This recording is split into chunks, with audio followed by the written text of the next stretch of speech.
선생님 저는 이미 매치리스트가 확정되어 있어요. 지원만 도와주시면 됩니다. 라는 학생들이 적지 않아요. 하지만 이 매치리스트가 정말 너에게 매치하느냐? 라고 물어보면 안녕하세요. 커넥티드 미란다입니다. 12학년 친구들 대학 입학 지원 준비 잘 되어가고 있으시죠? 여름방학 동안에 열심히 준비한 거 맞으시죠? 방학 동안에 뭐 해야 할 게 있나요? SAT 공부하면 되는 거 아니에요? 라는 목소리가 들려요.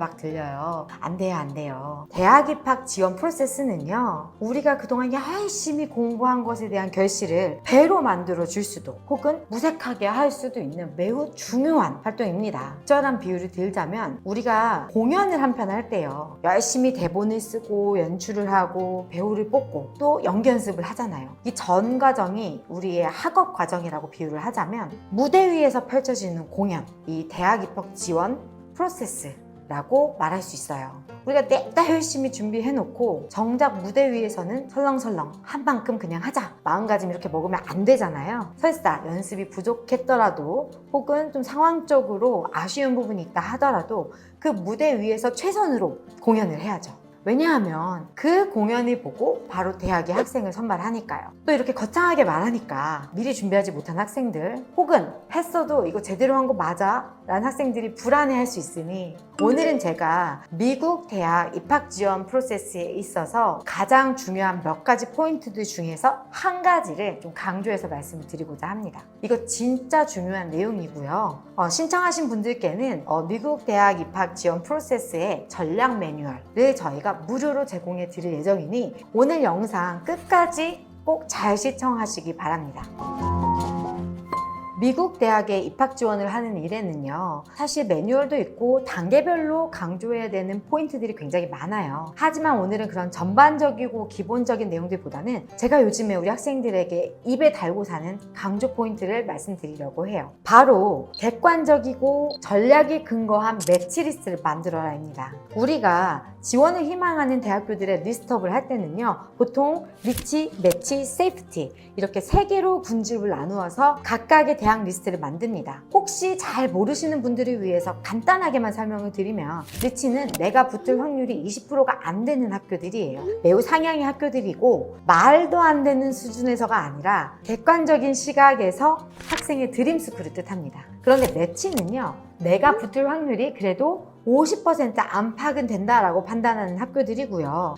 나와 비슷한 수준의 학생들이 다 같이 경쟁을 해서 붙어야 하는 그런 학교들이 있는, 마지막으로 세이프티는요, 그래도 붙을 확률이 한 80~90%는 된다라고 판단할 수 있는 안전장치와 같은 학교들을 뜻해요. 물론 우리 학생들의 가장 큰 바람은 전략을 잘 써서 준비를 잘해서 이 리치 학교들에 합격하는 것이죠. 하지만 솔직히 말씀드리면 이 일은 전략보다도 운의 영역이 더 크게 작용한다라고 저는 생각합니다. 그런데 반면에 매치는요, 우리가 붙을 확률이 50%가 넘는 학교들이잖아요. 그렇다면 이 매치의 리스트에 해당하는 학교들 중에서 내가 가장 선호하고 최선의 학교에 붙을 수 있도록 더 치밀하게 전략을 짜고 심혈을 기울여야 하는 것이 저는 훨씬 더 중요하다고 생각을 합니다. 그런데 이 매치 리스트 학교들이 정말 나에게 매치한 학교들이냐, 이거를 판단하는데 어려움을 갖는 학생들이 참 많아요. 이 객관적이고 전략이 근거한 매치리스트를 만드는 일에는요, 또 세부적인 2가지 포인트가 있습니다. 첫 번째는 매우 구체적인 정량 지표를 활용해서 리스트업을 해라 입니다. 저희 학생들의 사례를 보면요, 학생들이 처음에 상담을 올 때 선생님 저는 이미 매치리스트가 확정되어 있어요. 지원만 도와주시면 됩니다. 라는 학생들이 적지 않아요. 하지만 이 매치리스트가 정말 너에게 매치하느냐? 라고 물어보면 글쎄요, 이 학교 입학한 학생들의 점수가 저보다 낮던데요? 저랑 비슷한 수준의 선배가 이 학교에 진학을 했어요. 라고 말하는 학생들이 많아요. 물론 중요한 판단의 근거가 됩니다. 하지만 그렇게 간단하지만은 않아요. 단순히 어떤 대학의 입학생들의 평균 GPA나 SAT 점수가 100분율 75%를 내 점수가 훨씬 더 웃돈다 할지언정 바로 리스트에 넣는 것이 아니라요, 내가 지원하는 전공의 경쟁도, 합격 경쟁률, 그리고 또 장학금 정책이나 혹은 평가 요소 비중, 이런 것들을 고려했을 때 나에게 전략적인 학교인가를 반드시 살펴봐야 합니다. 이 일은 사실 학생들이 오랜 시간을 투자해서 학교들을 다 일일이 스터디하고 비교해야 되는 어려운 일이에요. 물론 어렵기 때문에 저희가 매뉴얼도 제공하고 단계별로 참여해서 다 도움을 제공하지만 그럼에도 불구하고 이걸 선생님에게만 맡기게 하지 않으려는 이유는 대학이라는 것은 인생에서 굉장히 중요한 이벤트이거든요. 내가 앞으로 어떤 사람을 만나게 될지 어떤 기회를 만나게 될지 저희는 학생들이 이 학교 리스트업을 하는 것에 있어서 직접 주도적으로 참여하게 합니다.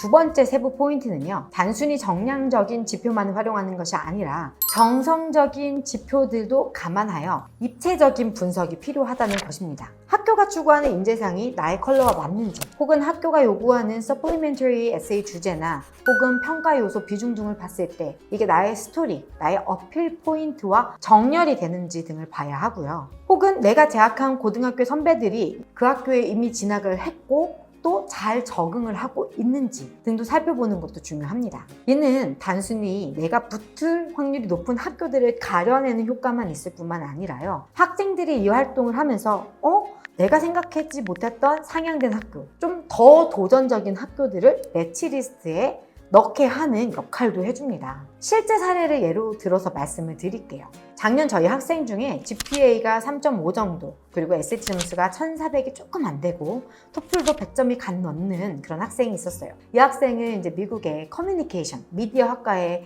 지원하는 것을 목표했는데요. 이제 정량적인 학업 성적을 기준으로 안정적으로 매치 리스트업을 이제 짜왔어요. 그래서 인디애나 유니버시티 블루밍턴, 수니 버팔로, 그리고 템플 유니버시티 같은 학교들을 매치 리스트에 넣어서 저희에게 처음 왔는데 저희가 이 학생의 정성적인 역량을 함께 고려했을 때요. 이 학생의 외부 활동이나 성실함, 그리고 전공 관련된 재능, 그리고 또 리더십 이런 것들을 다 감안했을 때 보스턴 유니버시티, 그리고 또 유니버시티 오브 플로리다, 유니버시티 오브 마이애미, 시라큐즈 유니버시티 등을 저희가 상향 학교로 추가적으로 지원할 수 있게 제안을 하였고 결국에는 미디어 커뮤니케이션 학과에서 전공 랭킹 10위 보스턴 유니버시티에 진학을 할 수 있었습니다. 이제 제가 왜 여름방학 때 열심히 지원 준비했냐고 여쭤봤는지 이유를 아시겠죠? 물론 쉽지 않고 또 시간도 많이 드는 일이지만 또 그만큼 중요한 일이잖아요. 오늘은 제가 이 미국 대학 입학 지원에 있어서 요즘 학생들에게 자주 말하게 되는 강조 포인트 하나에 대해서 중심적으로 말씀을 드렸지만요. 이 전략과 또 프로세스에 대해서 저희가 무료로 또 정보를 학생들에게 제공하고자 합니다. 그렇기 때문에 이 정보가 필요하신 분들은 댓글을 통해서 확인하시기 바랍니다. 우리 학생들 열심히 공부해온 만큼 꼭 이 대학 입시 성공적으로 이뤄낼 수 있기를 바랍니다.